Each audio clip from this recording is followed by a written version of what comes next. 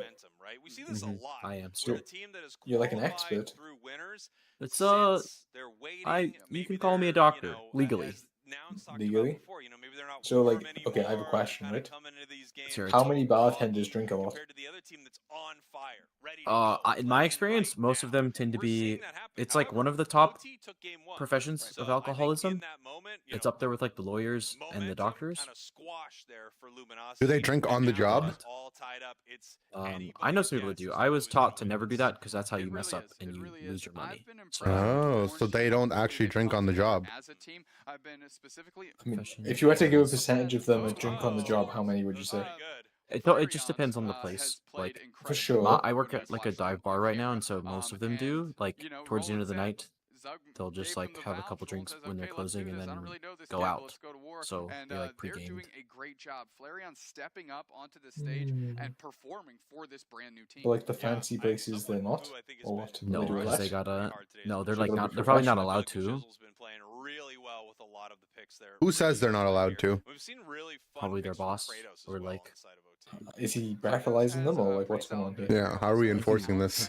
You get fired. You normally can't buy your own stuff, but I don't know. Get into these best of threes and maybe another best I of need threes, to check it's the not poison. longer you have to process That's the true. Yeah, information, I actually be able always to I take a sip of deeper every person's drink before I give it to go them, into just to these make Yeah, sure. just trying to make sure into the it's strategies the that quality they're they're able to expecting. pull out. All right, be honest, Sneaky. Do you sometimes give people a little bit less of their drink if you don't like them?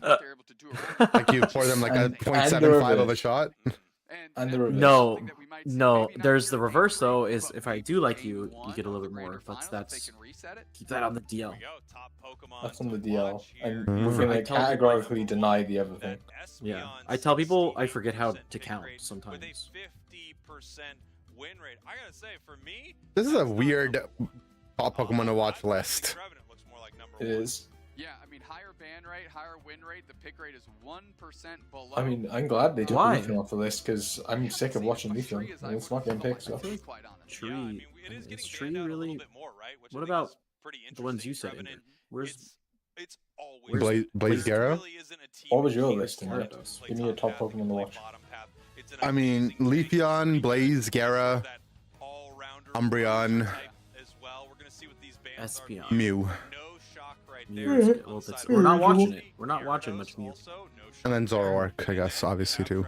Yeah, I really wouldn't change We it. played one Zoroark game today. You're successfully isolating Very good. two players And on then the other we team also with top experienced how many games picks. we Get play. those off, force them 2, deeper into the 4, well. I think 6, Otter does 8. have a pretty deep well, and I don't think you're cutting them off 2, too 4, much. The Mew is just incredibly oppressive 6, and has 8, great 10. utility. 10 But games. We had Joey, 9 I would Zoroark like to bans see- against us. I want to be Nice. impressed on a different Pokemon that isn't Tree. Let's take a look here. We've got Did you guys pick any more E-Speed after the first E-Speed game? Luminosity. They like this Sylveon When do a we pick lot. E-Speed? Your first game of the lower bracket, I think. Yes, we're gonna Into see copy lots of Oh Babas. yeah, We're we gonna see picked E-Speed Sylveon. in Grands. That's pretty solid. Oh, nice. Last game. Oh, nice. Fire-draining I like Sylveon We picked has Flash just E-Speed. been so Very solid. Flash You know, E-Speed. we Oh my goodness. almost feel like Did it we've seen pop more off? Hyper Voice Yes, than for Mystical sure. Fire Sylveon. We won. But this Mystical Fire Sylveon has been able to track down these players. All I'll find that in a these year. set and the previous, and it looks- In a it looks year, good. you can watch the VOD. Here's his next two picks. Roland. You got to go through the better Bringing out regions the first. I get Hoopa. it. Flareon's possibly looking to lock in the All right, Okay, so Leafeon just Umbra? doesn't exist anymore. That's no surprise. Doesn't Flareon, exist. they're I feel crucial in like- this Pokemon, right? A lot of the reasons they lost that I last mean, game isn't because it's of fine. Flareon's play. I would have So, really yeah, liked to put that see back in their a hands and Blissey craft inside a the strategy Super. around them. JL quickly going to Eldegoss So to LG's Joey. they're not Crustle changing makes a lot their of sense here because of the X-Scissor bands depending on We the have pick Surf, we'll be able to side. They're keep just them like out of these Leaf hyper gets games. counted. All right, our final two picks for OT. It's just that easy to counter Leaf, man. That I don't even know why people were banning it. I'm surprised we didn't see it.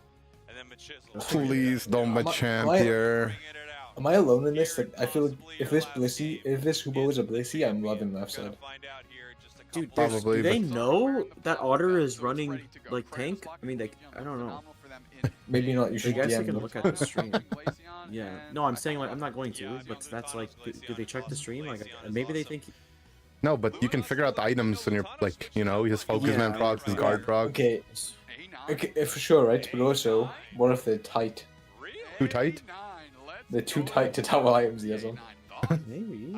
A9. Oh god, this A9 is this A9 pick good? It's Otter on A9. He's back. No, they're not. Switching it over to What? Otter right now, so Otter's gonna be playing this Blizzard We're Avalanche unleashed. in the bottom I half. need it explained to me. Is Otter gonna What's make going on? Flutano play the fucking years? Has one item on. Flutano's What's going on? He wants to show for us. Well, Otter has one Flutano's item been benched to the moving ward. I'm trying to take a look. on. Luciano's he doesn't Can have his the Otter anti-light, he also has Focus food. Man You know, A9? about having a deep Pokemon pool. I feel Wait, like I hate Luminosity's LG's strategy, draft. they will drag But I also There's hate no Orange Team's draft. waters, and they will Is there see no the damage? Surely Machamp because has they to be have a good lot of here. stuff they're gonna throw at you. Well, We haven't You because think they so? picked I don't think the so. last because they Do picked you know, Ninetales do you know what's a bad. heads up play here? What's the heads up play? Submission? Trick See, there are a Hooper. lot of Submission, Hooper. close combat? this team brings out. Oh. Trick Hooper submission. We've got Machamp. The quarterback? Machamp, but OT. The quarterback with Trick Hooper. Nobody's running Machamp. Only I mean, And is it mainly- really? It's not cross Machamp drop, right? when it is selected. If you We're go having a submission, you always go conversation cross drop. with Galu, who thinks, Machamp Oh, okay. actually isn't the worst if people It's just can, the way the be abilities work mechanically sound together. on it. Machizzle, one of the best Okay. players going Oh, on the yeah, Pokemon, gains crit rate. and, Okay, when maybe. this team is in dire straits, Isn't specifically LG's that player draft getting feels like hard their range back gap? against the wall, A little Well, bit, but I mean, Orange they Team has only 2 have one melees, range one. so Comfort pick. They only have You one love range to one, see yeah. it. You love players that have that pocket pick that is This not is a very something weird that's last Okay, so chance I like that draft we have question. Leafeon. Let's focus on the positives. Leafeon's good here. I did dislike both teams' draft though. Okay, but which team would you rather be? I mean, I would rather be the non-Machamp team, but I hate their draft. Okay, so if you were offered these two, like imagine you had to pick Who's playing the Mons? the ideal players. Ideal players on both teams, then left side. Yeah. Obviously left Yeah, side. that's where I'm at as well. But I don't think it's gonna work out that way. Yeah, I mean, I think we're missing a couple of ideal players here. Kratos. Oh, yeah, I was about to say who, and now I'm seeing. This tank mystical fire is just too broken, man. What do you do? Gotta nerf it. and gotta nerf Yeah, the it Resonant really Guard feels 2 like on it. Luminosity is prioritizing the early spikes, trying to take over the Wait, game early, he's- and get he's ahead, the stay double ice ahead moves. type strategy. We have seen OT have. So he's mystical this- fire. That way his own Crustle can't block him out. He can jump over his walls. Take a moment to get online That's here. true. Not if everything goes the way they Can you want. tell me how we but kill anything, especially with our LG items? is prioritizing keeping them down. Look at this play right here. 4 from Luminosity. I mean, they're just gonna rot them, right? I mean, they have damage. A9 does damage. They just don't have damage if they get behind, but they have no reason to ever fall behind with their comp, unless they hard grief. I mean, he has focus band in the instance, I think, right? Or was it? Yeah, Focus band's Which too team close. has no reason to fall behind? Right side. I think left side there's no reason to fall behind. Really? I think the... Bro, they're like tank Blastoise top. Clarence is solo invading. They fell behind. Oh my god, Otter with the combo. Yeah, A9's good into Oh. Hooper. A9 is a Hooper counter. Which is A9's another reason to go trick. A9's not bad here. This is just the Florida comp. Oh, we're coming back. Right? It's the wall comp? Taking a ton of damage from Yeah, this Rowland's got the Wolves. moves. again as they make it back, have to pick up a berry, but really now the presence Couple of ideal players are two in voice chat. No, there's no ideal players in this voice chat either, bro. Yeah, Depending on the If I could game, let the some ideal ball player guys. take over every now and then, I would. Oh. Really impactful, especially early. dynamic punch onto top of Overlord, tons of damage rained in. The portal is there. Overlord eject buttons. To Yeah, try to Overlord get actually out. lived off They the are Resonant Guard proc. successful. Yeah, that was they good. are able to really Resonant make Guard's it out of OP. just about anything. They have so many resources on their side to make sure that happens. Overlord right now able to hit their level. Okay, 7. that makes me feel. See, Overlord's is not. a rapid spin water Surf. spout Hydroponic. Blastoise, something that we've seen a little earlier today. What is it? Now we Very, have very damage. He spins spout. Spin spout? Spin spout's Yeah, I good mean, here. yeah. Oh my Yeah, god. I was Like, making sure your if we were, spin though. spout, and imagine if we went submission trick Hooper. Actually, though. That's actually just. Wow, I mean, they're really But he picked before. It's not his fault. He had no idea. Yeah, I'm joking. He saw the water spout. Could have been water spout surf though, actually, so never mind. That is a Oh, patented yeah, you're over right, build. you're right. It's one of his favorites. Oh, tank Sylveon down. I think I've seen that one on Unite DB.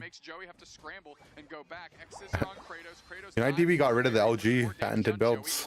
Did they? Oh man, I guess we've been.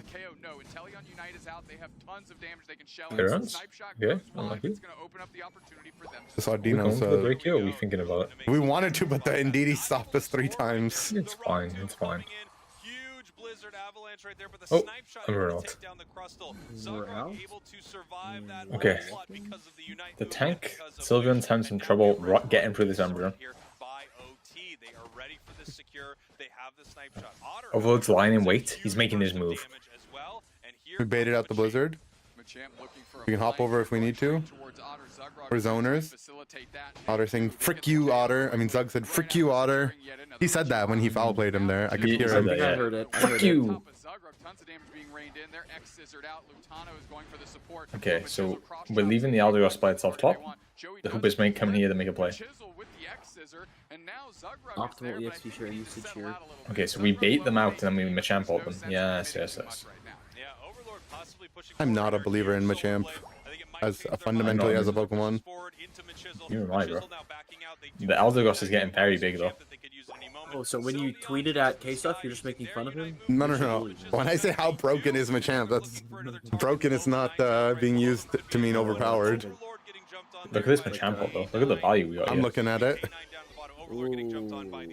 It's like a he's broken, she's okay type of thing. Exactly.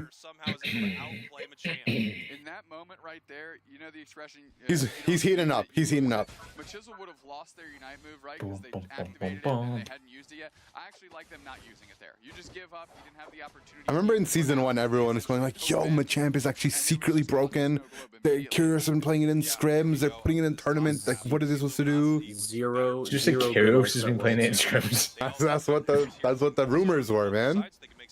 And then how do we feel about this Super ult? It was just nothing. I mean, look how big the Umbreon shield is. Very big. Not bugged there. I just think people were like slow and they couldn't ult fast on it, and like they missed all the ults at Worlds. It's just when everyone's playing tight, it's harder to get the Machamp ult value. Yeah, that's the thing. Like when everyone's just oh, it's just scrims, whatever. I mean, guys, I have a secret to break to you. Some of these NA Unite players, they play scrims high. I'm not gonna name names, but whoa. On what? You know, high on good vibes. High on pot news. Pot news. High pot news. Where is LG but prioritizing top? That's Nice to where meet they you, want their Pot team News. to be. Kratos able to get a knockout after they use their Unite move, but they are KO'd swiftly right back in the other direction. I just can't believe Cross chops Pokemon in, players they're would do bouncing that. That's dynamic messed punch up. right on top of Lutano. We can Lutano Machamp sounds like on they're this. taking Oh, damage here. we- Now, Are champion Knight Jesus gets 2 force Christ, there's no Lutano's headed back damage. the other way. Zugrug's there for the help, but Oh, is wait, it maybe enough? they went Machamp because Machamp ult farms people on ping. Make it full HP. Yeah, incredible stuff. Do you know who's good against people on That ping? Sylveon, you know, that kind of Who? tank Buzzwole. leading Sylveon is really tough to Who? take that thing down, and it's able to Honestly, do not a so bad much buzz. Would you rather have Buzzwole than Machamp here? Yeah. We've seen I would as well. 3 minutes on the No clock. doubt. Yeah, it's The a- last 3 it's a good minutes of buzz the game, tournament, 'cause you know he's going possibly, if spin. Orange team is able to put Or they have this no thing damage. away. We can see Zugrug having to peel out right now. The Zug's just thriving. but it's landing He onto just a Blastoise, doesn't not care. doing He's much Radice, damage. he's You would chilling. like- you'd love it to hit that a little Okay, Rather so be Luca what than needs- Machamp here. Really would. Those snipe shots, if I mean, Flareon's Luca's a could good keep them one. stuck on I'm their pad, convinced. would be awesome for them as they are just dwindling down. Trainer, They don't let's wanna get have to deal cooked. with What do you this mean by Reggie like that? he too late, but Okay, if they 11, 10, 11, 11, because 11. Luminosity is posturing well. Is Trainer a chef? Luminosity holding this point well.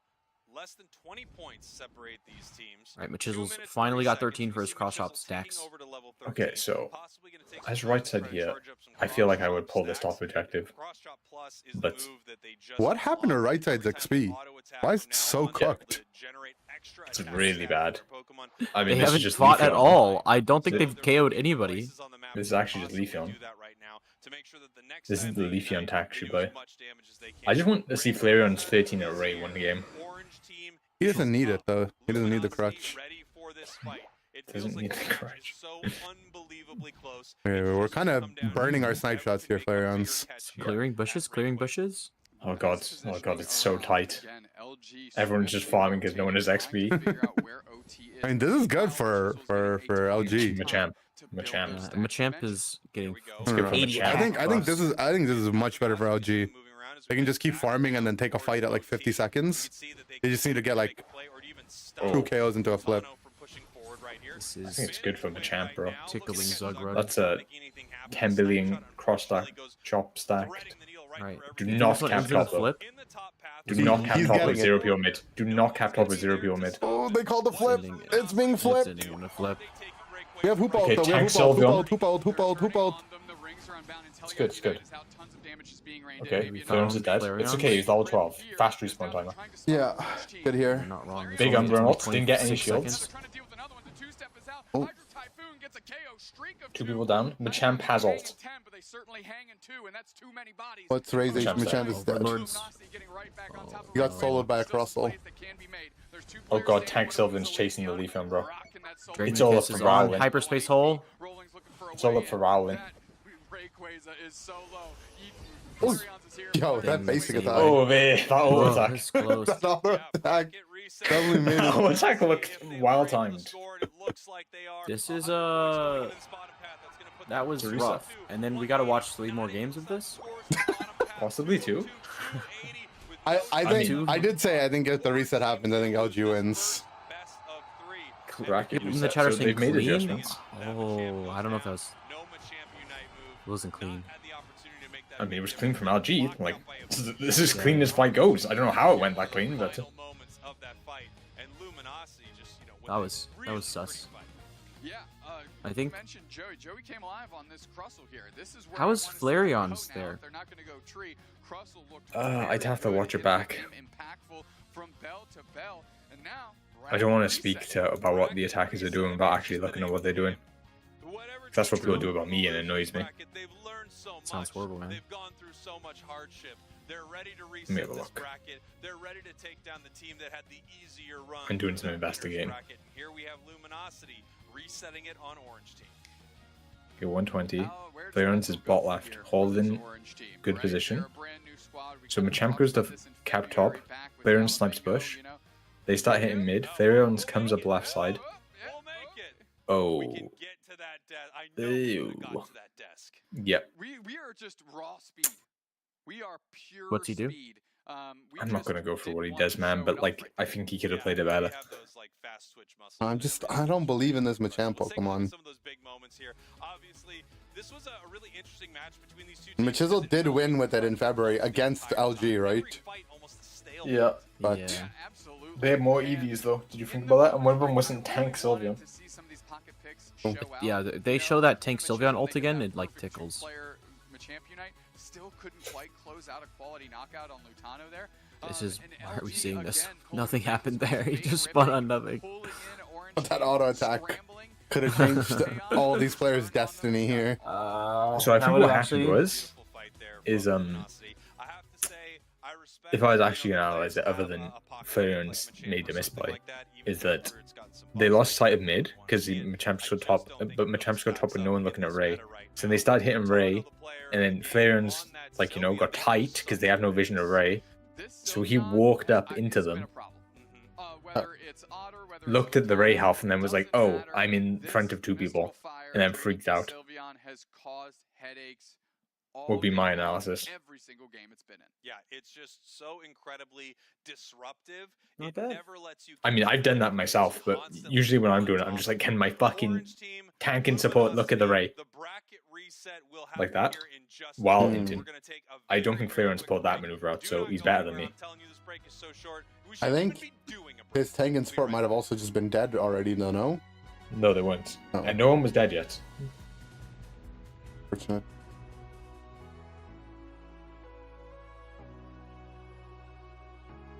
New Orleans. I'll think about it, bro. I'll join the Discord for now. Yeah, it's in case you want to go.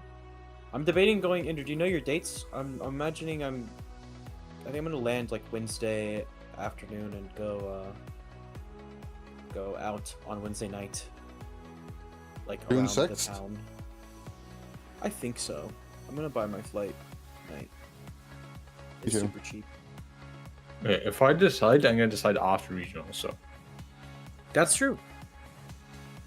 To be fair, aren't you looking pretty good on points after today? yes, but like the situation isn't that good for anybody. But we have the best Oh. situation. Okay. The one advantage, like this year,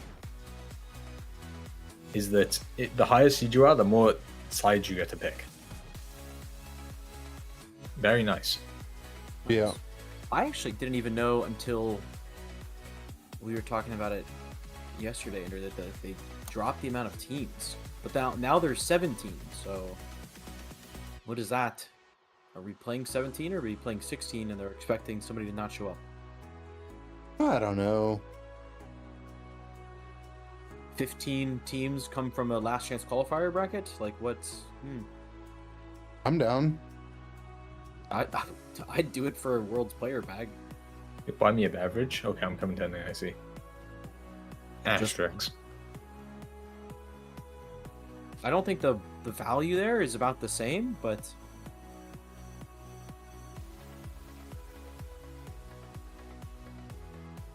So I What's have two months to work as much as I can. No more vacations. Thanks for the beverages, guys. I'll think about it.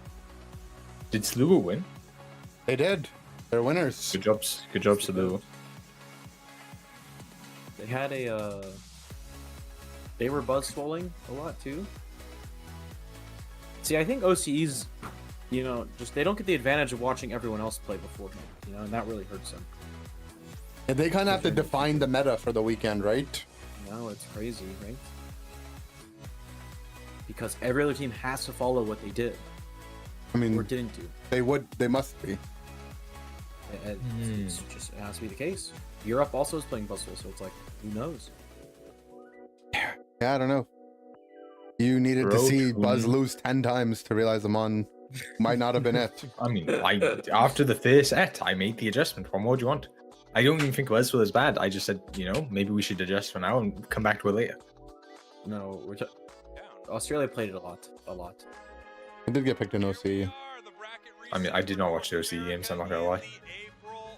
I might watch one on Industream. I think I watched Joe versus Hank in winners finals. I'm buds with Joe, so I was interested in that one. Buds with Joe. Joe, is that Joe Buddy? Joe Biden. No, Joe Buddy. Okay, so someone in chat said to tell me to join LG. Join the Tali and Otter. Go join them. Okay. No, they said good idea, Slick Rick. Who we kicking? And what happened to Goof? Goof became a Disney guy. He's actually no leaks. I'll DM, but he's like the best Lorcana player right now. What do you mean no leaks? No leaks. There's no leaks. Is he actually the best? He won like the regionals, yeah. That's pretty good. Yeah. That's how good it's going. That's how good it's going. It's going pretty good for him. That's pretty good. I mean, the thing is, when was the last thing I told you about Goof? He kept showing me the playmat. I was like, yeah, it's a playmat. It's got Disney stuff on it. He doesn't even like Disney stuff. Nah, dude, he's a Mickey Mouse fan. I'm trying to go to Speaking of Mickey Mouse, these drafts were back. Speaking of Mickey Mouse, I really just can't. I didn't like the last one. Okay, so They new banned Sylve. Sylveon. We've made the adjustment. Tank Sylve is not allowed anymore. What will Otter play? Yo, if we need to face Pegaspion, we need to face Pegaspion. Whoa. Otter's like, I'm out of champions. Lock it in. Bro, like, there's no more cats. We force them off Tank Sylve onto Aspion. There's only one pink cat left. This dastardly scheme. Now, Orange Team has the ability to adjust. I would love to see Glaceon maybe. If they go double tank, by the way, Glaceon is a great place to so here. This is funny, right? So it's highest seed pick side always. So we played a ton of games from second pick versus Yab Bingo, and then on our reset, we were like, "Are we gonna have to be second pick again?" Like twice, and they're like, "Nah, we're gonna coin flip side," and then we coin flip first pick. So Orange Team missed a coin flip first pick here. That's what happened earlier. I was gonna say that because last set they banned Blaziken and Gyarados twice. So that's weird. That's what they always. That's what they did at. Oh no, I'm saying because they were right side both times, so I didn't understand how. Right. Makes sense. Glaceon's I'm gonna good here. take the dog to pee for 1 second. Okay, so we've made an adjustment. We've gone to Blissey. I think Luminosity cleared this draft. Or if we picked Inteleon into double tank, I don't like it. We've got possibly Chomp, possibly Leafeon. Machisville has to do infinite damage with this one. Alright. I want to look at the next game's draft already. I mean, Unless Otter picks Charizard. we can always count on Otter to make it spicy. Otter wants to play Mammothine, dude. Is he actually gonna lock it in, bro?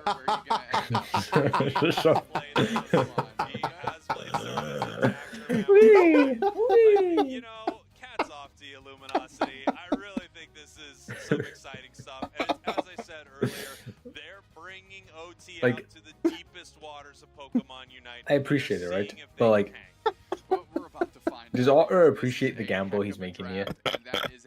He did it for the fans, dude. He did it for the fans.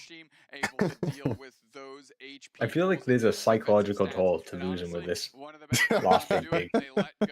It's okay. It's okay. There's a reset. There's a reset.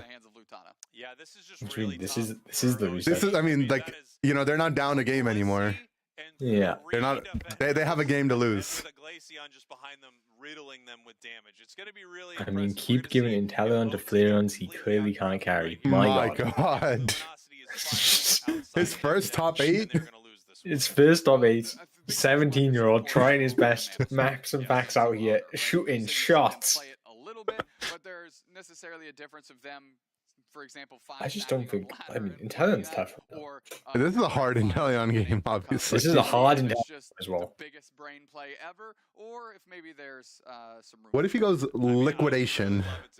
I would not be Inteleon in this game. What one did you think I would pick this game on the 4-5? Actually, the 2 free days. 2 free. I would not pick Delphox yet. Maybe actually the Glacier, right? I picked Delph, but only because of place.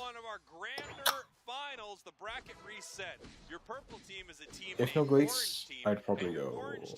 Not sure where I'd go. Maybe Gardevoir. Does Flareons not play Espeon though? Like Espeon looked fine here. Gibble and Gabite, specifically, not as bad as compared to the other Stage 2 Pokemon that can be played. Bro, These guys don't know how to lane against this bot lane. We missed our water gun.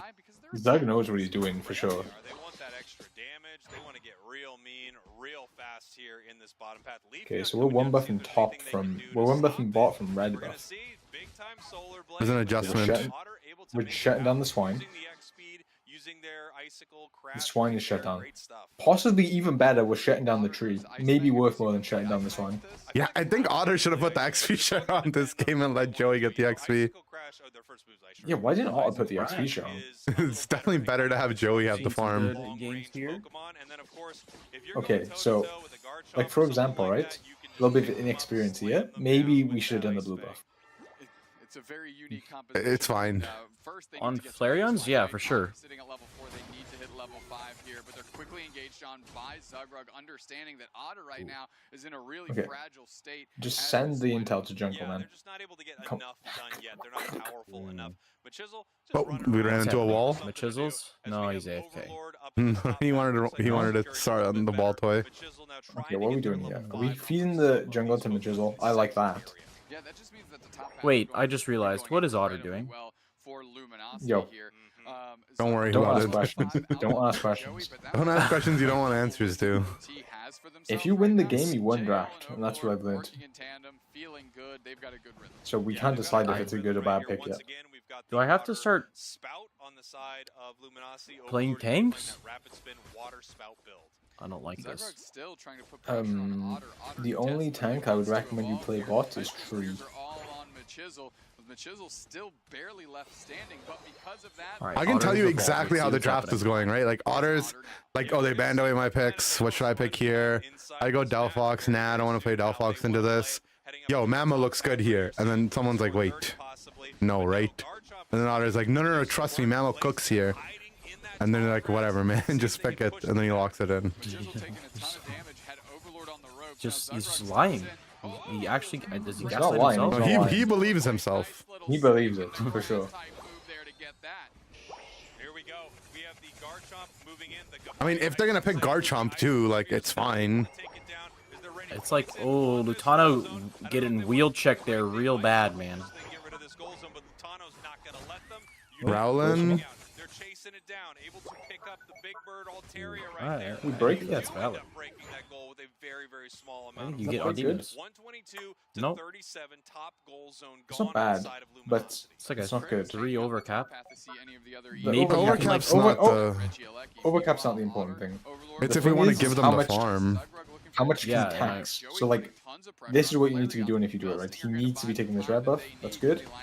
And then he needs to get these mid Bs. And then preferably we win the bot objective. But you know, Zugrug's in a tough spot with low HP. Zugrug, yeah, is in a little bit of Gabite, trouble. still So Gabite. three, obviously, Joey This having is to run evolved. away from This the might be the situation. hardest entire We do game. see the Actually, they don't have crash Crustle. from the side But of it's really Luminosity, so hard. we're not going to have the Fang here. We've got Oh, the Joey. Surge, and they're Oh, they're not gonna get to move. Oh, the combo. Lord. Mammoth one's broken. Mammoth one's broken. Oh, why did we pick Intel when they already showed Blast Tree though, man? I feel like you could just go Candle, Oh, right? kill, and actually kill, do something. kill them. How do they ever kill Leafeon? They literally can't catch it. What do you mean? They can't catch it. They can get him. He's a wily coyote. We flashed on Blastoise is cheating. Yes, the Lord inted to kill him. The Lord. The Lord. Inteleon you all guys seen clears it? here. Definitely. I don't think so. No, that was the last VC I was in. They was calling him the Lord. Yeah. It's a cool name. Shot though. The Lord. I like it. The Lord. I mean, guard. If you could last pick your attacker into everything LG has, guard would be fine, obviously. Yes, But if you could pick guard here, it would be very good. that's, you know, they wouldn't have picked Mammo probably if the other team had guard. So Maybe. maybe. I mean, it's Otter, so I mean, maybe. an adjustment that could be made here is instead of picking the Intel on the 2-3, pick the Leafeon on the 2-3. Agreed. Yeah, I that's the line that I saw. Oi! What the? Did he miss? Oi, All bae. broken is Mammothine. That was just broken. Did he get moved or missed? I don't know. This Blissey old. Here's my other read on the situation. I think LG is probably like stressed out, right? Because they've been lagging or whatever. They're probably like, we'd be farming these guys if we weren't on ping or whatever, right? Okay. And then now that Otter is Mammo and their game's going fine, I think they're probably all loosened up and they're probably laughing now, which is good. Which is a good thing. So it's the Otter Gambit. It's the Otter Gambit. You live by Otter and you die by Otter. Yeah, they say, look, I don't think it's going to happen, okay? I was standing there, I was watching, I was in the tall grass for a while, and I got kind of bored, I left. I just didn't think it was a thing for us anymore. Yeah, didn't want to do it. Just wasn't interested. Luminosity, though, looking decent on levels. I mean, level 13 Glaceon from Lutano off the back of this big string of KOs that they're able to put together. Orange team doing okay on the scoreboard, a little bit behind, and similar with levels. Yeah, I mean, experience-wise, things are definitely 5 bot, 5 bot. We have the Regice. I hate 5-man pushing when they have Regice. You gotta flash before it lands on you, brother. Comes out from Joey, the Trevenant, but Chisel trying to make something. Otter's down. Here comes the Leafeon, not able to secure a KO. Mammoth died first. I mean, this is the problem, right, with this play, is that your 5-man pushing into red dice, you just Blissey out topside. Like, what is our objective here? They were having a little too much fun is the issue, you know? It's back to the Otter Gambit. And this scoreline is Oh, look at, we're tied game. We need this 20 right now. Oh yeah, but Otter has the passive, so they can't get it in. That's messed up. Otter stopping that, it's actually toxic. How can you do that to his boy Zug? Okay, well, I mean, that would give left side. I mean, left side's chances of winning the game went up a lot with that push. Their chances went up 4x, I would estimate here. Heading into this final fight, and you can see they're very close. Yeah, level 13. I think before they had a 10% chance to win, now they have a 40% chance to win. 40%'s pretty good. Are they ripping ball objective? I like it. I like this push bottom. And if everybody for OT shows up, they might be able to We didn't feel it. Alright. I guess Are they lucky though? They get a Reggie steal? Yeah, I full flip on them. I mean, right side can never flip, right? Like, look at they comp. I mean, they can. It's They just like can with Glace though. They got a it's Reggie the world's slowest flip. It's not that bad, right? It's Glace Blast. I mean, the problem is Glacia's damage on the stop. Okay, so the Mammoth one caps because we don't care if it dies. Respectable. That's why he picked it. On the other side, Luminosity has been playing pretty well in a lot of these fights also. Points going in Calling it right now, whoever wins this game might win the set. Not them that needs to make the fight happen here. Might win? They might win. That's a tough one. You want to put money on that? I don't feel that confident anymore. back to their side of the team. We're still settling up. I like what Mitchell's doing, by the way. Mitchell's got the right idea. You just need to be more confident with it. Like, get a Horn Puff, hit this Rayquaza, get your stacks, go. Not a big deal here as we're still able to heal up. I mean, we have the Registeel, but it's exactly what we needed to win. Kratos is the flank, though. Okay, Al died. Rowland died Big, without big ulting. engage. Big engage. Oh, Blissy's down, too, though. Otter? I don't know. It looks like a Rubble Rouser. I don't even know what that Mammoy ult is called. I have no idea what it's called. Something The mighty Tusk. The Mighty Tusk. Great Tusk? It's Mammoth Mash.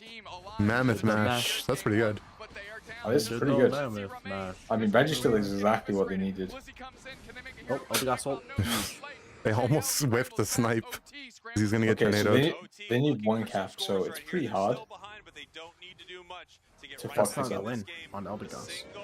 No, they got their caps. It's over. Okay, The so thing now is- the Otter Gambit comes into play though, because you just lost the game in Grants because you went Mammo attacker. Yeah, that's the tilter.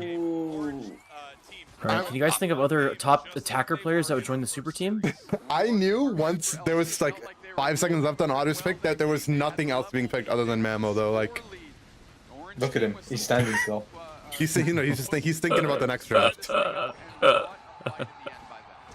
Oh, I'm a mammoth. wait, mammoth. Roland's masher. dancing. Roland, yo. I don't like the dancing.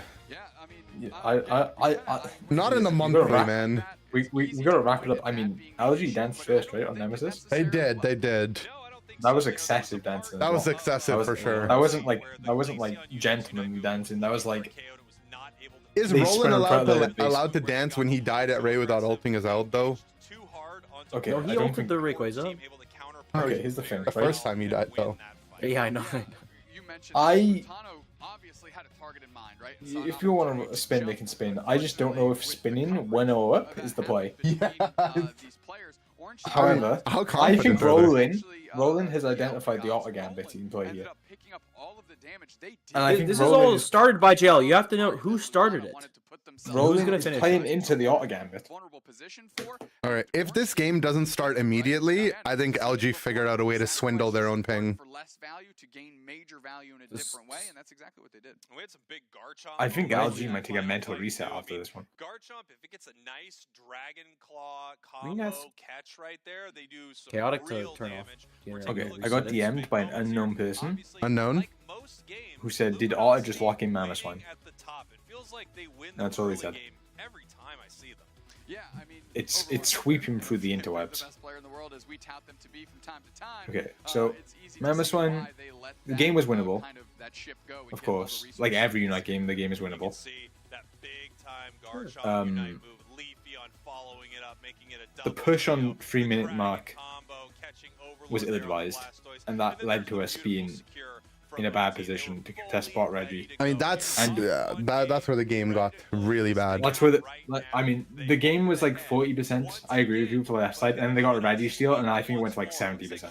Player of the game, Kratos. Once they got the Reggie, yeah. Maybe had a bit of a Because- Registeel. But the thing is like, right side had free contest on bot ready, and they don't even need to get it. They just need to stop the other team getting it. But then they lose their bot pad.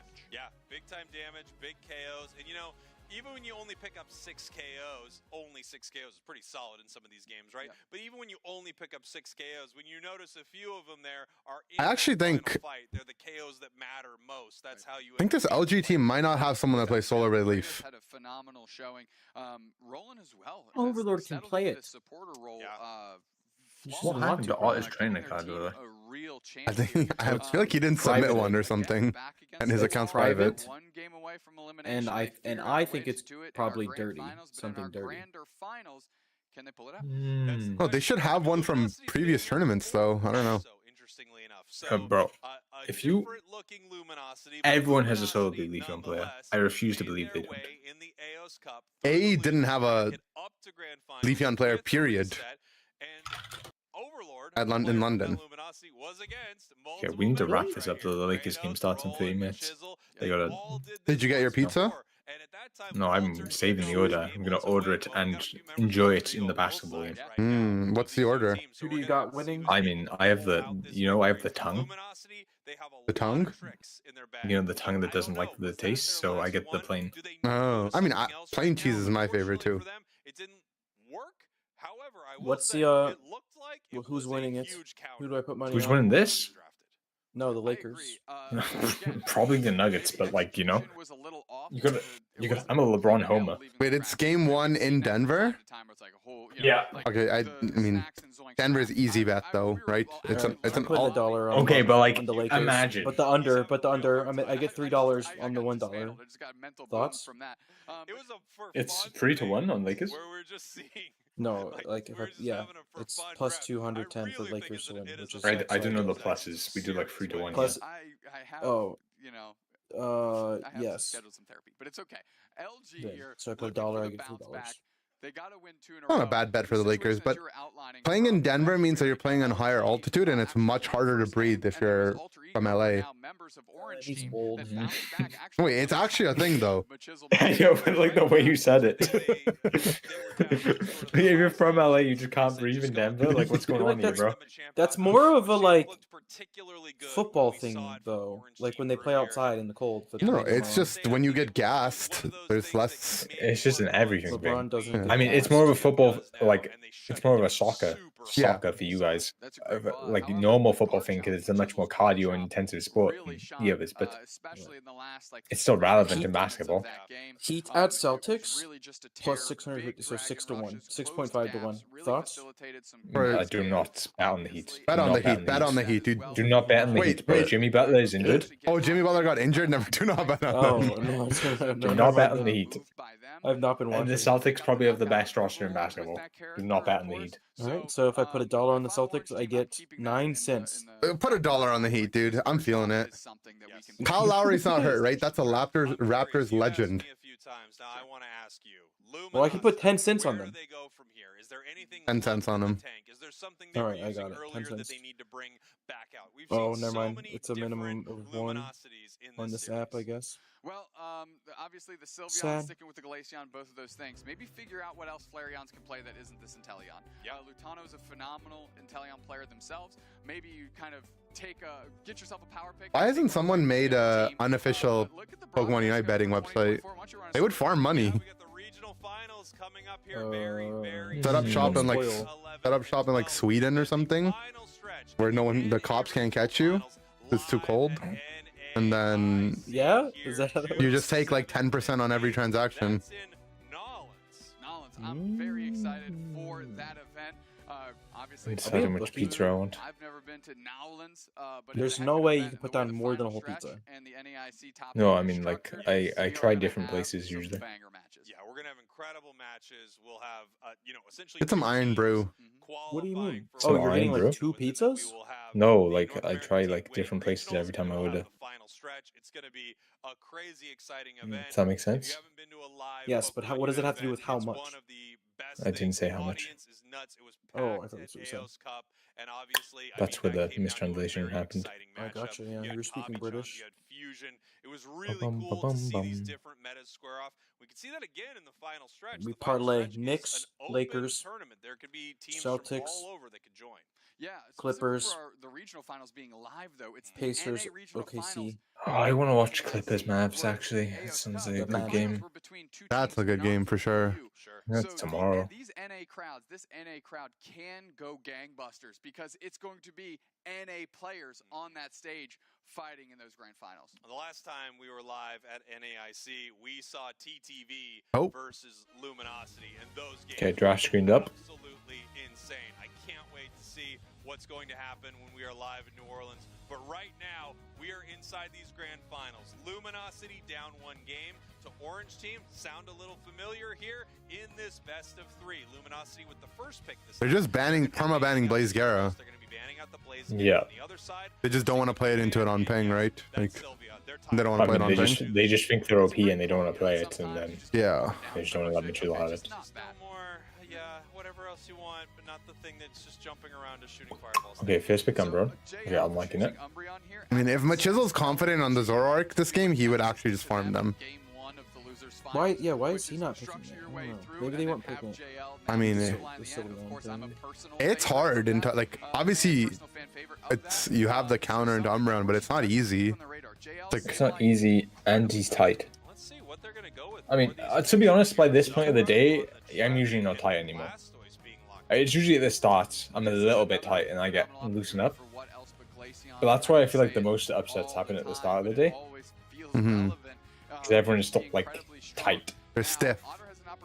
Yeah. But Jizzle can play both builds. You can play Feint Attack and Night Slash. I really like what left side's doing, except the Inteleon. I think Flareons can play other stuff. Let me play some Candle. What if Flareon's locks him around, son? I would mental boom if I was left side and I saw that happen. And then they lose to it, and that's the game. I really like this Candle pickup. Really heads up pick here, Imo.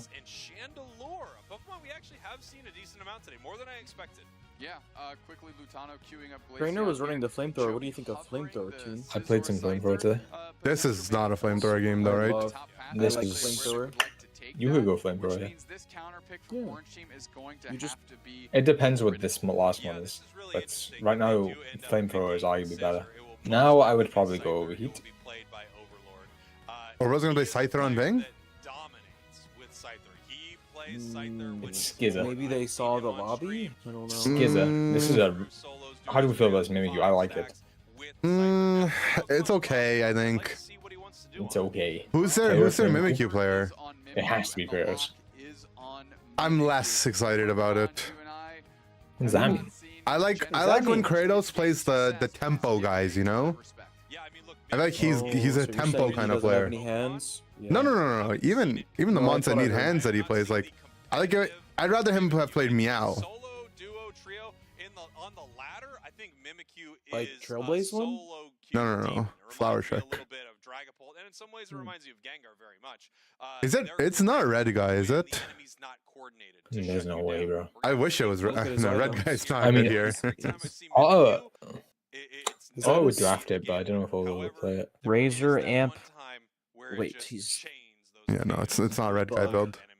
And the ground that a long-distance Shadow Sneak can cover cannot be understated, right? You're just moving around the map, and all of a sudden you find yourself face-to-face with Mimikyu, shredding your HP bar down. Yeah, it's pretty solid into some of the things they have on Luminosity. Like, it's really good into Inteleon. You catch Inteleon with Shadow Sneak. You have Wait, is LG... The LG has Blissey, right? One Pokemon down right away from that fight. Yeah. I like their draft better. You're ready to go right back in and continue that advantage. So they have Blissey Umbreon. Yeah. This Blissey Umber and Cypher. Yeah, I think their draft's really good. It's Blissey Umber and Cypher double backline, which is I like it less, but yeah, but it's Umbreon Blissey is the thing. Yeah, but what if Otter went Mammoth Swing again? But I think like Candle's one of the best ones in the game into this shit. Candle's a solid pick for sure, but like look at their draft. Like how is this Candle gonna get online? I don't know. That's why I didn't like the Mimikyu pick. I mean, the Squirtle has 8 money, so. Wait, the Squirtle's top one. Blissey went to invade and lost it. He's trying the again. Candle's fine, right? They got top left for free. What's happened up here, bro? No. There's no dying a Squirtle. No. That's against the rules. Rowlin. Okay. He's just. What a window built and bought for Overlord to get those stacks in, and Lutano just being able. I mean, Roland couldn't even engage. There was enough spears there for just one.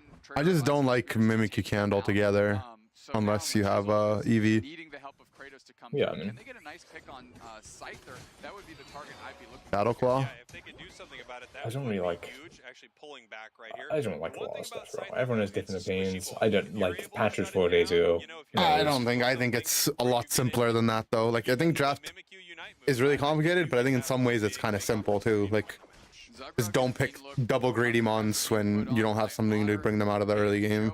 right now. For sure. Zagrug is just But trying to then, secure the like, level 5 so they can become a what if you traitor. just go Slash claw over, the people? mean look traps Kratos, and Flareon's is starting to chuck some fireballs. We got the There's always a better build pick. here for the Chandelier, There's which always is, a better a pick. little bit of a different look, right? We've seen Flamethrower, we've seen Overheat. Overheat, I feel like you're going to overall probably do more damage and you zone enemies out better. Flamethrower, you've got the better security. I really like LG's draft. Very fast point and click burst. Yeah, and Well, I feel like they would looking have at the drafted this secure stuff like tools this that all day, OG but they has, just. and I don't know, apparently they're outside of lagging. maybe the Chandelier Unite. They just needed the Sylveon to get banned. Yeah, I don't think they're a secure heavy team. Jesus. They're going to need to win a fight. That's what they're looking to do. And they do have a few options. Can you imagine? I like LG's draft Much if it goes shown with something players else. yelling? Emo, but What a this one's joy. fine. Mimikyu is another one of those Pokemon that's just an absolute Oops, dream killed to play. tree. Yeah, It is overheat. flavor and like contextual win Yeah, when they design that character. Very reasonable. I love it. I absolutely love it. Spotted doesn't have Zoinks flash, I was mad think. at me one time That's what he for said. not You have to telling him, do it into like but let me tell Scyther, you, who's died. It's good. Otter? Yeah. and Oh, it didn't have flash and he walked the million Quick reviews. KO on Otter. We're forcing everything out now. Kratos is looking to push Shadow Sneak, as you mentioned, is right there, and there is infinite damage going on. Okay, I mean, now I like Orange Team's draft. No, if you get to this point, I like Orange Team. And that's a 30 ball. I like it less after they broke. here we go. They're going to be able to take this Reg Ice down here. No, I like LG's draft again. By Luminosity. How much have the odds changed since they broke? Now I don't like anyone's draft. They're constantly shifting with how these teams are playing. Shut it down. Luminosity doesn't have a Oh, lot we got a Hydro Pump. This is- I just Wow. saw it spin pump and went down. I like last side. I like last side draft. of teams without a lot of options to actually stop Yeah, LG Yeah, stocks this one up. KOs. Could be, Did we form an opinion on that? difference Like, maker right is it here. actually Obviously, valuable Orange to team play wants the to be, spin as pump? Luminosity is crashing I think it's Yes, good spin sometimes. Spin pump is good. right now. Here What comes the? Italian Kratos is Unite. in. Here comes Mimikyu Unite. Killed Overlord. Oh, I mean, he almost went infinite, actually. They go down. You did almost go Oh, infinite. Zug Boom! with the flank. Zagrug! Oh my god. Very swiftly. Zug's had enough with the allegations. Had enough of the allegations. Everyone is the better tree than Zug, apparently. Yeah. He's sick of it. He's sick of it. And just being a problem in the front line here. Can't believe I saw some tier lists where they put Zug down to number 5, man. Able to hit Machismo Really? right there. The sniper Yeah, gets Zug's been taken. getting... Here comes Overlord with the Bliss Oh, assistance. the Blissey bomb. Oh my goodness. Blissey bomb. This is exactly what they Blissey need to do right blast. now. They need to get a big Blast win to his inside blast. this fight. Machismo with the Hydro Typhoon right back. Here comes the snipe shot from out of nowhere. Zagrug's in a lot of trouble. LG's draft is so good here. Zug goes down. 35 going into this top path here. Is it? Very nice with the 33 overcap. It depends how fast Mimikyu gets to the jungle, how good the draft is. Any of that at that point, because everyone from Luminosity was there. They took a nice convincing team. Heads up play there by Blissey. Doing the slash attack. Flashing it. Around the scoring animations of Overlord to get those points in uncontested. Yeah, that was really great. And you know, that combination between the Scyther Unite and Bliss Assistance, you jump all the way in, the bowling ball Blissey moves through, hitting multiple Pokemon. It's a massive moment. Rolling in a little bit of trouble right here, eating a snipe shot. Snipe shot obviously. Rowling. Not spinning anymore. In the mean look. Surely someone backs. Zug, heads up play. That's a heads up play from Zagrug. How is he not 9 yet? Not being 9 makes it less of a heads up play. Oh, he got 9. Oh, I didn't tap it It's fast okay, enough. Rowling's back. Purposefully going for that because nobody from Orange Team is here. So if they can quickly shred these Oh, players, LG's draft is so good now. Yeah, scoring in this top This life path is here. dead. They do. They break that top path goal. It just got a little worse. I feel like we're at the point of the day where the points no longer matter. Also, we do have a Regieleki that Rayquaza. can walk towards their main base. We're going to see how Luminosity... I'm hungry though, so I'm gonna hope I think Orange Team wins will this get one, rid of that and as Lu quickly you as know maybe possible. Luminosity gets them next month. I mean, I ordered food now, so I mean, like, I'm just hungry for some good gameplay, guys. I don't know. Well, have you been starving the last couple hours? I had my rice and potatoes. I'm good. oh, Force the Blissey ult. Zagrug said, "Give me that, Oh my- Chulatano." Give me that. Takes him. My God, it's actually a clinic from Zagrug this game. It is, actually. He's had enough of the allegations. Yeah, that guy's just the best tree in North America. What is OT going to do with it? Zagrug getting into Slow down. That's not been the allegations. Overlord It's not being what the allegations have said. It's the opposite. Okay, 50. Heads up play. That is something that people started saying about Zug, that his comms aren't good. That makes him a bad tank. Yeah, a lot closer Like, here. really? Orange How team many of them really have played with Zug? None of them. right now so that they can secure Okay, their nice. spot here as They've the studied the grand VODs, finals okay? winner. The thing is, Zug just stops talking when he gets mad at people, which is understandable because he's played with people that can make a lot of people mad. For what Luminosity is today. A team of Luminosity, Alter Oh, Ego, no, members stream of freeze. TTV, YT, all Okay. thrown together right here Okay, to make big a super Cypher ult. team, and now they're coming through Good here like execution on that super Cypher team, ult, I think. picking up Like, some he's doing KOs. the... Orange team, the team He's actually doing it quite born well. from the ashes of these changes, trying Okay, it's to a late prove that intel they though. are the We're best going for this in the bot region break. We right want now. it. Okay, we Late match with the Aldo. late ult. Okay. Zug wants it, dude. He wants to The smoke. allegations say we get these. No, Nah, Zug. we're that's a 2022 Zug play. We've evolved. 25 seconds until Rayquaza. I'm taking a look at the 1 point game. Spraggles, and they're not too far apart. Players are a lot Pretty better even. than they The used to be. scoreline separated 1 by point game. Left side has Red Ice. This is an Right side absolute is the nail Power biter. Friendship. So incredibly close. We have They don't have multiple Eldegoss Unite though. out for some of our players right Eldegoss here. Unite's fake. Orange team with There's the level speed 12 in Tali advantage. on They can take in the every game I right see. here. They can get pretty aggressive onto the side of Luminosity if they would like to. Kratos obviously can make a Okay. big play happen if he's able Verdict to on get just that full side. flipping it instantly. Oh, they're doing it. They're looking for the secure right now. Chin lights up. Beam it. GG's. Uh-oh. Wait, they got it. No way. Yeah, I mean, they meant to get it. They have Blastoise and they're out of position. Yeah. It's over. over. These shields are still standing. It's That was a over. good, that was a good call. That was a good call. It was a good call. I really like that. It's What do you kind of what do you decisive. think Orange Team comms are right now? I don't know. We need to watch what happens in this last minute to see what the comms are. I think there's gonna be some spinning. No, not yet. Everyone's still tight right now. They're like, well, we can still lose. This is the Zug factor for sure, telling everyone to shut up. Flareons might not And even that's know why they're he's a- winning. That's the kind of guy Flareons Look at seems Zug. like. Look at Zug. With a headset. Wow, Ender. No, Flareons is great, man. It's just it is what it Okay, is. the heads up play is not to defend this pad. That's definitely a heads up play. Okay, the heads up play is No, not they're getting gonna looked. double cap. Except They're gonna we have double fucking Candle into one shot and everyone, bro. One Campbell combination here. Do not get me looked on Candle. Okay. Full heal. The Cypher ult comes out. Zug scored 100 on their home. It's Yeah, it's GG's. Okay, let's see. All eyes on Rowling. No munching has happened. Rowling's trying to get to their home base as fast as possible. oh, Machizzle dancing. If we watch Rowling, he's actually going the fastest he's ever gone in a game of Unite. Look at him. He's sprinting to dance. That's Look at so him. funny. He's actually going as fast as he can. He's not gonna score, is he? He's invented a new tech, the fake cap. The fake cap. It's beast stepping from Hots. There's no way. These guys are all getting DQ'd.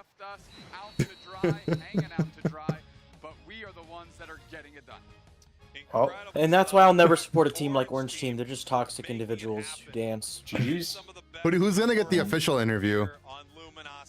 If it's not Zug, I'll get Zug. Zug. We'll get Zug in here. I'll be mad. I'll be mad if it's not Zugward. Who else is on the team? That was I love that call. They Interesting. had a game to give in the Grand Prix Finals reset. They go full rip. Happy No, for they didn't Orange have team. secure, but they had Happy a for Orange ton of team. damage, and they Oh, threw Flareon's everything just posted Congratulations. God Rayquaza, did. God. And then, Chiseler, Hydro you know, Typhoon gets the new secure, roster, keeps top 2. Luminosity from being able Yeah. to Pretty good. adjust Not bad. properly, right, with the knockup, and I'm sure Ping definitely, whether or not it made a difference in gameplay or just their approach to the game, it definitely was a factor. I think, yes, I think Ping has an effect. Thank you so much. Yes, our I love talking about Ping in my online games because because, I mean, it's actually just fucking hot. Whatever. Both teams had a good time. Dinner plans. Both teams did have a good time. I don't know if LG had a good time. As I like to call it, the grand Otter was on Mammal Swine, man. These highlights of this game so interesting to see. It was a good mammal game. It was a good mammal game. After that bracket reset. Some of my I favorite understand choices why they he made did throughout it. the series were in the I draft also stage. understand For- why he did for it. like the 5 different reasons why he did it, but also maybe we should have had the XP share on. I think, yeah, if he just let Joey carry, it probably would have been better. Gyarados trying to deny those top path options at every turn, and Machizel just being so impressive. In Kind of fact, a winning player of the game in that alter second ego. round. I think Seconds. I mean, I guess it's not alter ego anymore, but hey, members on this team with their second win of the season, which is all Rowling and Kratos. Picture perfect. Incredible stuff from this squad. Some might say beating the allegations. There were allegations, and the allegations were beaten. I'm happy for Zug, though. There was a lot of Congratulations to Zug Zug. slander this year. Garchomp, very good. Blastoise is something they weren't picking before. Very good today. Secured them their objective for the win. LG to start the season were kind of like the Brooklyn Nets, you know, where they had Katie and Russ for that half a year and Ben Simmons. Play with the chip on their shoulder. And like I said, you know What? It might be BS, You remember when but they're like Katie? sitting on the pad Oh, The Ka- Brooklyn Nets and Russ? hung out the They had like Katie, Harden, and Russ or something at one point. I thought they had KD, Kyrie, and Harden. Oh yeah, Katie, Kyrie, and Harden. Yeah, that roster. Yeah, that roster with Ben Simmons. Oh, it's Zugrug. Oh, it is Zugrug. How you doing? He looks happy. Hey guys, feeling good. Just won, so Okay, that's that energy. Obviously, this was a huge win. I'm very curious. I just talked to a former teammate of yours, and now someone that you just faced off against, Lutano, and I was asking him how this kind of whole ride has been. Ex-roommates. Obviously, at the beginning of this year, And they you were start roommates. out on Luminosity, the World Championship team. Things fall apart. You are not on this new Luminosity squad. Instead, you form Orange Team. I'm curious how this has all felt and how it feels to win right now. I mean, during the year, there's just been like a lot of problems with our roster, like on LG the whole year, like a lot of struggles, made it, not performing as well as we would have liked to, just because every week it felt like we're on a different team. End up on a new team again for this week, and we pulled through. Everyone, vibes were up. Everyone was feeling good. Everyone was like, we want to beat the people that left our team. So everyone was like motivated to win for sure. That's good. I mean, if you got emotion for the matchup, you can use that as fuel. That's incredible. I was actually really curious about some of your picks in particular, Zugrug, throughout the tournament, namely the Lapras. You're the only defender player I think we see picking this Pokemon. What's the deal with the Lapras in competitive play? I mean, I think after Lapras got nerfed, people just like fully gave up on it. But I think Lapras is still like really good against like the game I played Lapras. They had a low damage comp, so it was the survivability of Lapras just made me like super hard to kill. So it's like the sustain is really good against low damage comps, basically. I gotcha. Okay. Well, Zugrug, Well again, said. congratulations. A big congratulations Astute analysis. to you and Orange Team. I'll start that GoFundMe to get that team name change in order for you. I know that's something you're forcing me to do. Also, I voted for Purple Team, but my team, it was a Purple Team. No, way They better. wanted Orange Team, so like it wasn't my Orange Team wasn't my decision. I said Purple Team. Okay, you're right. That would have been the difference. That was the problem in this exchange, was the actual color selection. Zugrug, peace, love, and hugs. Congratulations, my friend. Enjoy it, at least for a little bit, and we'll catch you all in the regional finals for certain. Have a good one. Pulp up. Amazing stuff right there. Amazing stuff to see. I mean, so many of the top players that you want to see in NA. The matchup I wanted to see all day, of course, were these two teams going at each other. Let's take a look at this bracket. Break it down, Zoinks. I mean, what a road. Yeah, North America was super exciting. All right. It felt like all Me those matches change. were incredibly close, but What? at the end of the day, the seeding was pretty right. Like we have the top Good stuff. lower teams. Good stuff. What's the point stuff like? Seeds 2 and 3. I think it's gonna be so close now. Actually, Nemesis should still be far ahead, right? it's gonna be close though, right? Yeah. Oh, it's actually a lot closer than I thought. Oh, there. Oy vey. But nipping at their heels is Orange Team and Wait, so if if one of these top three teams doesn't win NAIC, then LG doesn't go, right? Yeah, absolutely. They have to go to the final stretch.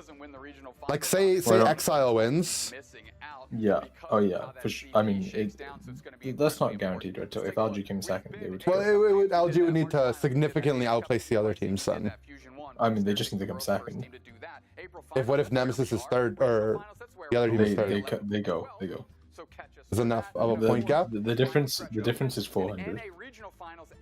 Well, if Nemesis is a team that's third though, then they might not. Isn't Nemesis more than 400 ahead? I don't think so. There's like a 200 point gap across the front three. I think it was 400 between Nemesis and LG, right? I don't know, man. Screenshot it, man. Whatever. I think basically if you come second, you're getting stipend. Oh, those three.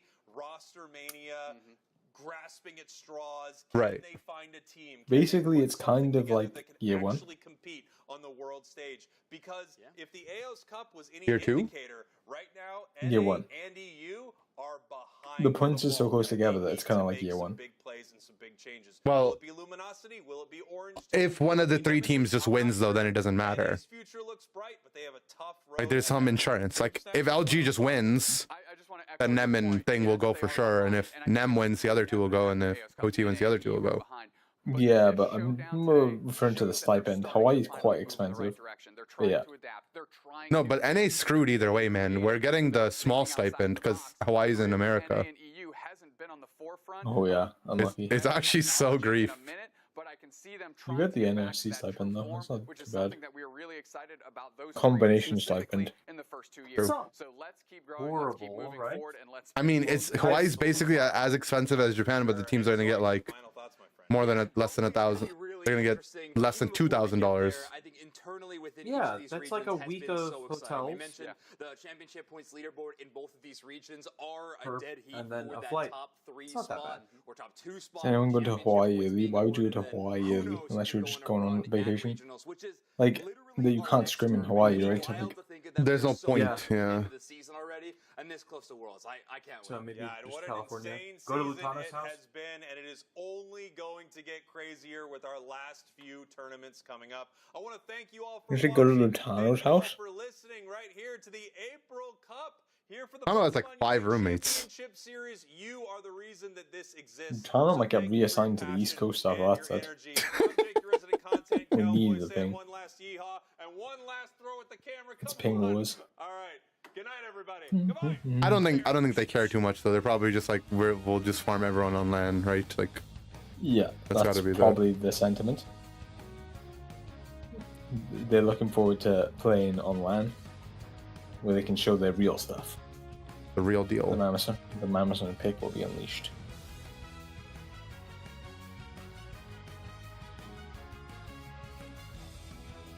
All a day of gaming. It's a game. It happened.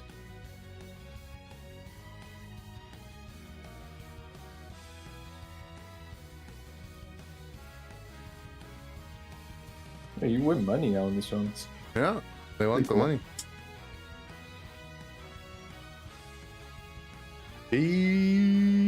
GG's.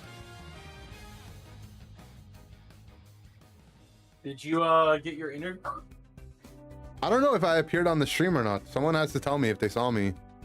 I mean, maybe I'll look through the VOD later, but I don't feel like looking right now.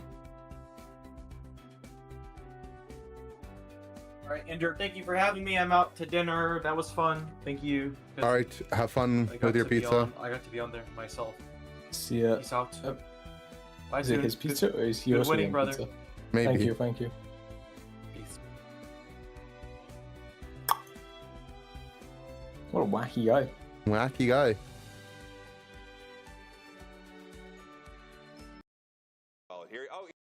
Alright, I'm skipping the brag. I'm trying to find me. Yeah, man, this is an effective way to do it. Letting people cook. I'm Blastoise Unite.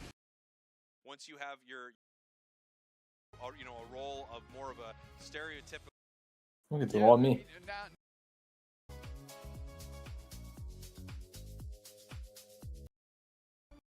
Really warmed up. Bruv. Dad, bruv. Did Bruv do the game-winning interview? Yeah. Nice. But Gatlu did like a mid-tourney interview. It's like a new thing they're doing. Yeah. Lutano did a mid-tourney interview. But it really does feel like Nemesis successful because Orange Team higher spawn point. I've always talked about this. We'll see what. Will I be doing a JP stream too? When does JP start? JP was playing yesterday. They have a 2-day thing though, right? I have no idea when they start, bro. Probably in like 4 hours. Zoinks, or you team dupe snap. Zoinks, or you team dupe. If you watch JP, you might be able to see some good Unite plays. What's wrong? True. Oh, they're using the draft simulator website? That's an endorsement. That's an endorsement. At this point, let's go there. And where is it touchscreen? Yeah. Ooh. That's crazy. You too. Oh, up here. There we go. Because these are numbered by their dex number. Oh. Zoink's so confident he locks in the bro. Grab slow bro for my That's main confident. tank, and then for a little bit of range. Looks like a scary bro game. Options here, but I think I'm gonna. Yeah, I don't know about the bro here. Triple range crossel. I like yours more than mine. Not gonna lie to you. How does the judge feel? I mean, I don't want to give it away, but I also like Zoinks' team a whole lot.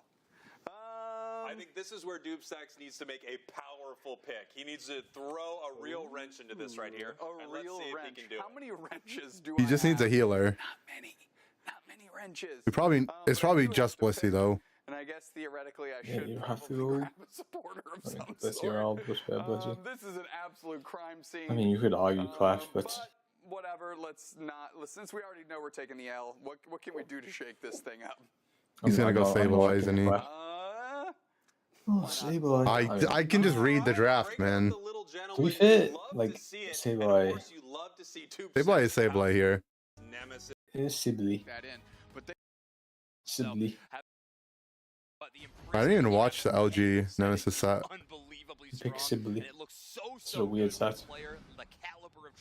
No, High octane. I did watch this set. Let me see. Okay, slow beam on top of the Chandelure LGC, but they're able to eject out. The slow beam was early. They can't use it, but they use their Unite with a little bit of shields. We're looking to pivot. A lot of HP bars low on the side of Nem, but can you go back? not interested in following up. Or Go back. Okay, so Trina gets broated, right? Like, look at this.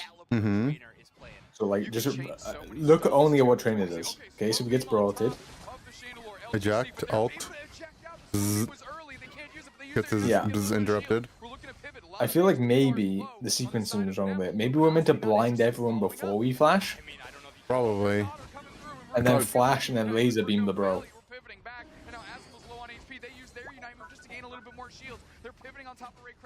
Good flash for the Glacier. Asbo wants a prime target. They're looking at Lutano, but it's actually Joey sitting there getting some space. Rayquaza is getting very low. KO on Otter on the backside by Rex. They're getting to middle charge. Eject button. Alright, this is the one where Trainer just... How does he get it? He just flamethrower it? Flamethrower it. Nasty it. I mean, the bro can't stop him. No, he just has a clean look on it.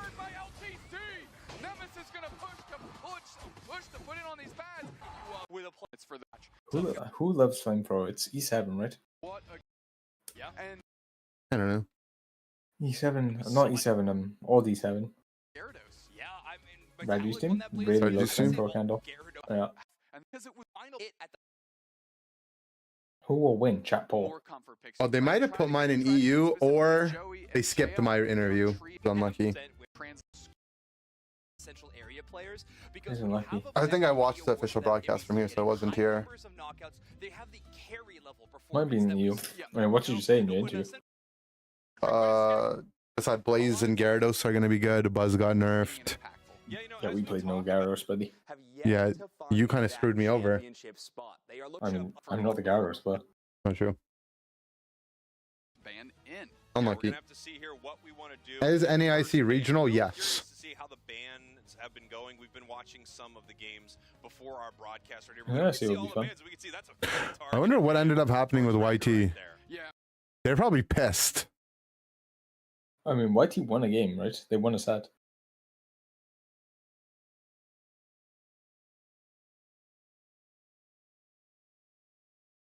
Oh, Pure responded.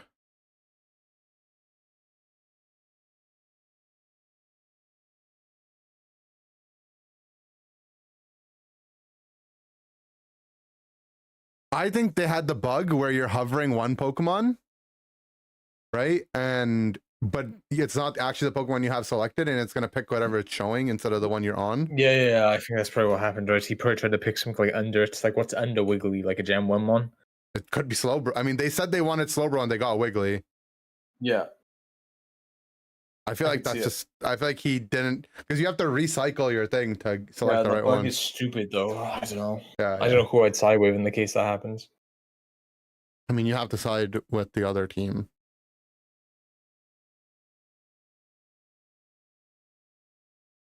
I mean, to be fair though, you could just say, I picked the wrong thing in draft because of the bug. They're all streaming, so yeah. If that's the bug though, I think it's your fault for not playing around it.